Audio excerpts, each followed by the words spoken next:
네, 시원하게 종목 고점 뚫고 하이킥 날려보도록 하겠습니다. 메리츠증권 영업부 금융센터 이기택 이사 나와주셨어요. 어서 오세요. 안녕하십니까? 네, 이사님 말씀해주신 만도가 네. 신고가 행진을 이어가고 있습니다. 네. AS 좀 해볼까요? 아시잖아요. 그때 그 자율차 중에서 핵심 부품을 만들고 있기 네. 때문에 실적과 성장성 계속해서 겸비하고 있다라고 말씀드렸던 내용이 이제 시장에 좀 알아봐주는 그런 구간이 아닌가 싶고요. 신고가 부근, 그러니까 52주 신고가 부근에서 있는데 매물대가 없는 만큼 추가적으로 더 오를 수 있다, 그렇게 보여지고 있습니다. 네, 네. 그래서 추가 상승 여력에 대한 긍정적인 분석으로 보유 관점 유효하다. 신규 네. 매수도 지금 앞서서는 괜찮다라고 짚어주셨거든요. 앞서 말씀하신 분이 어느 분인지 모르겠지만 잘 보신 것 같습니다. 네. 신규 매수도 가능하다. 만도 이제 시장에 알아봐줬다라는 네. 또 긍정적인 AS까지 들어봤고요. 오늘 또 하이킥의 재료 ESG의 2탄을 준비하셨다고요? 네, 맞습니다. 네. 지난주에 ESG를 말씀드렸는데요. TY홀딩스 오늘 주가 보니까 괜찮더라고요. 거기에 따라서 2탄 시리즈 두 번째를 ESG를 들고 나와 봤는데요. 아시겠지만 ESG라는 것은 환경, 사회, 지배 구조를 말씀드리는 건데 Environment, Social, Governance라고 해서 지금 ESG에 대해서 사람들이 관심이 높여지기 시작한 것은 19년도에 미국 대표 기업들이 기업의 목적을 공표한 사건이 있었습니다. 그 일 이후에 여기서 보시면 눈에 들어오시는 분들이 아마존의 조베스, 애플의 팀 쿡, GM 등등의 기업들이 나와서 공표를 했는데 예전 같으면 우리가 주주의 이익을 위해서 자사주를 매입한다든가 배당을 늘리겠다, 그런 것들을 말한 게 아니라 이제는 환경, 사회, 지배 구조를 위해서 우리가 개선해 나가는 모습을 네. 보이겠다. 그래서 매출과 이익을 늘려가는 방법에 대한 가치를 늘리겠다라는 말을 한 것에서 유래가 됐습니다. 국내에서도 SK가 가장 먼저 아리백에 가입하겠다라고 해서 2025년도까지 또 아리백을 모르시는 분들이 있으니까 신재생 에너지 100%를 또 아리백이라고 하고요. 이거 리뉴어블 에너지라고 해서 SK에서 이제 최태원 회장이 공포한 바가 있습니다. 여기에 따라서 정부도 이제 시행령을 만들고 지속해서 환경에 따라서 정부도 기업도 그 환경의 가치를 늘려나간다라고 보시면 되겠는데 최근에 들어서 또 재료가 하나 있습니다. 매연을 내뿜으면 과태료 10만 원. 이런 내용들이 계속해서 나오고 있는데 오래된 차량들에 대해서 이제 환경을 중시하다 보니까 정부에서도 지원을 하고, 만약에 그게 지원에 벗어나고자 하는 차들이 있으면 시내에 다니지 못하게 하고, 시내에 다니지 못하는 것뿐만이 아니라 만약에 다니면 과태료를 부과하겠다라는 내용이 있습니다.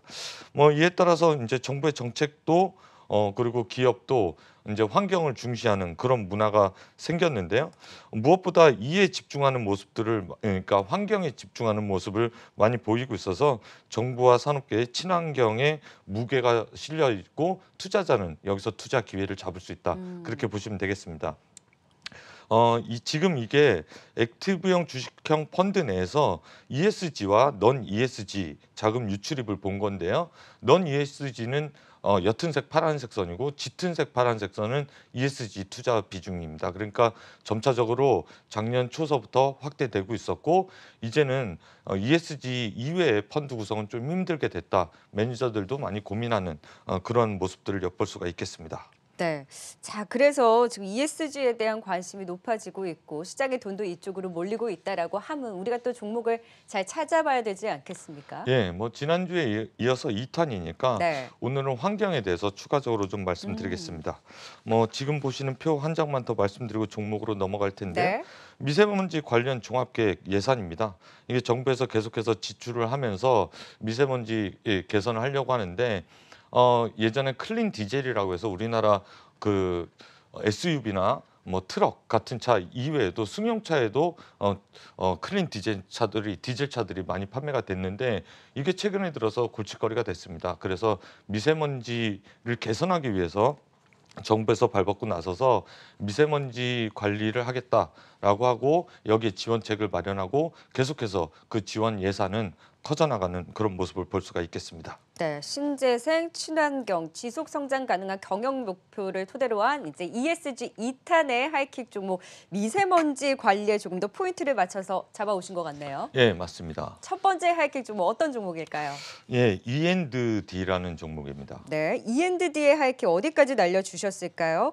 최근에 주가는 다소 좀 기어가고 있는 모습. 네네네. 네, 그래도 오늘 2.7%대 상승으로 26,000원 부근에서 움직이고 있는데요. 하이킥은 36,000원까지 날려주셨습니다. 예, 10,000원 정도는 충분히 더 오를 것으로 보여지고요. 최근에 리포트를 보시면 36,000원 저와 동일한 목표가를 제시하고 있습니다. 네. 뭐 아시겠지만 지금 현재 E&D가 하는 내용은 신차에 들어가는 매연 저감 장치는 앞으로 이제 디젤 엔진이나 가솔린 엔진이나 다 달고 나와야 되니까 B2B를 하고 있다라고 보시면 되겠고요.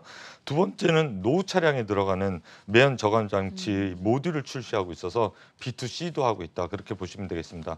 환경부에 통과한 매연 저감 장치는 E&D가 유일하고요. 앞으로 아까 말씀드렸듯이 보도 자료에서 보듯이 매연 저감 장치에 대한 국내 거의 독과점적인 기업이다. 그렇게 보시면 되겠습니다.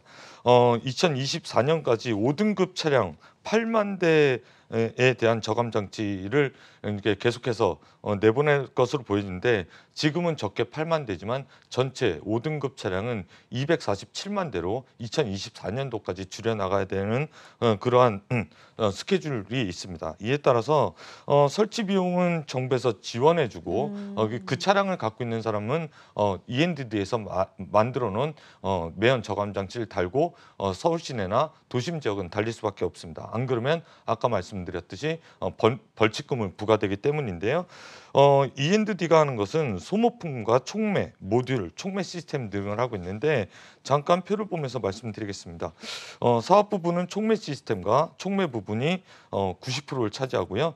2차 전지 등이라고 나왔는데 2차 전지에 양극활 물질도 하고 있기 때문에 그렇습니다. 그러니까 촉매나 촉매 시스템으로 돈을 벌어서 2차 전지 신규 사업의 확장성을 가지고 간다라는 게 E&D의 2021년 목표가 되겠는데요. 그렇다라고 하면 신규 사업 양극할 물질 전구체를 본격화할 돈은 어디서 나오는 것이냐, 뭐 유증을 하는 것이 아닌가 그렇게 보실 수가 있을 텐데 코스닥 이전했을 때 공모 자금으로 신규 설비 투자를 하고 있습니다. 그러니까 유상증자는 없을 것으로 보여지고요. 이 캐파가 어느 정도냐라고 하면 양극재 국가별 시장 점유율 현황을 보시면 중국은 44%, 우리는 25%, 우리는 15%, 일본이 25%입니다. 이에 따라서 국산화의 가장 발목이 잡힌 부분이 2차 전지 세계 1등인 국가에서 양극할 물질이라고 보시면 되겠는데 이쪽 캐파는 점차적으로 늘어나고 이쪽에서 성장을 보일 것으로 보여집니다. 매출을 잠깐 보시면 작년에 358억 매출에 영업이익 107억 했는데 올해는 1,007억 약 한 2배가 좀 안 되는 80% 이상의 성장을 보일 것으로 보여지고 영업이익은 231억, 135% 정도 성장할 것으로 보여집니다. 내년도는 더 기대가 되는데요. 영업이익은 340억으로 올해 대비해서도 50% 이상 성장할 것으로 보여집니다. 주가라는 것이 아시겠지만 지금 현재 가치는 캐시카우는 아까 말씀드렸듯이 매연 저감 장치에서 이것 역시도 성장성 있는데 추가적으로 모멘텀이 되는 건 2차 전지 쪽에서 내년에 상반기에 설비 투자가 완료될 것으로 보여지고 거기에 따라서 수급이 붙어준다라고 하면 아까 말씀드렸던 36,000원을 목표 주가는 충분히 달성 가능하다 그렇게 볼 수가 있겠습니다. 네, 첫 번째 하이킥 종목 E&D. 그래서 하이킥을 36,000원까지 또 강하게 날려주셨습니다. 바로 이어서 두 번째 하이킥 종목도 만나볼까요? 예, 육상에서 엔진을 봤으면 해상 엔진을 거들떠 볼 수 있겠습니다. 네.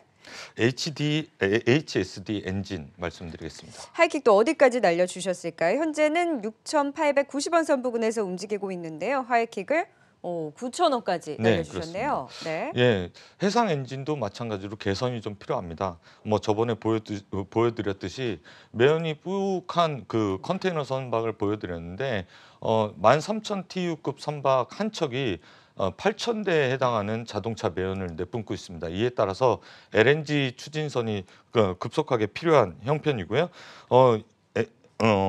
HSD 엔진이라고 하면 저도 발음이 좀 힘든데요. 예전에 두산 엔진이라고 보면 되시겠습니다. LNG 추진선은 정부 정책 지원을 한층 강화하겠다. 정부 정책 지원이 이쪽에서도 들어가기 시작했고요. 이에 따라서 기존에 그 벙커CU 이해 때문에 매연이 많이 발생했던 단일 업종에선 해운이 가장 큰 매연을 발생하고 있는데요. 환경 오염 물질을 한층 줄이겠다라는 게 목표고요.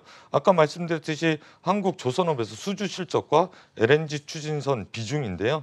이제 향후에 벙커CU 그러니까 매연이 많이 나오는 그런 배보다 훨씬 더 적게 IMO 2020에 해당되는 LNG 추진선이 비중이 확대될 것으로 보여지는데 작년에는 18%, 20%가 채 안 됐습니다. 그런데 올해는 60%에 육박할 것으로 보이고 이 표에 녹색 선으로 보시면 되겠는데 내년도에는 80% 그리고 내후년도에는 100% 가까이 나올 것으로 보여지는 하나대투 리포트를 좀 참고하시기 바라겠습니다. 이에 따라서 2022년 내후년도에는 100% HSD 엔진이 만드는 LNG 추진 선박을 볼 수가 있겠고요. 100% 수주를 한다라고 하면 현대중공업이 하는 현대중공업에서 만드는 엔진과 HSD 엔진이 양분할 수 있는 시장이다. 그렇게 보시면 되겠고요. 이에 따라서 연간 실적 추이를 보시면 계속해서 우상향할 것으로 보이고 초록색 선인 영업이익률도 상당히 높게 나올 것으로 보여집니다. LNG 추진 선박 상승은 결국에는 엔진 가격 상승과 마진 상승으로 이어지기 때문에 올해보단 내년보단 내후년을 좀 더 기대할 수 있는 그러한 회사다. 그렇게 보시면 되겠습니다. 네, 참 7,000원선을 뚫기 쉽지 않았던 HSD 엔진인데요. 하이킥을 강하게 9,000원까지도 날려주신 만큼 오늘 ESG 2탄으로 특집으로 또 준비해 주신 HSD 엔진과 함께 END에 대한 관심도 앞으로 또 긍정적으로 지켜보도록 하겠습니다. 지금까지 이기택 이사와 함께 고점 뚫고 하이킥 날려봤어요. 말씀 고맙습니다. 수고하셨습니다.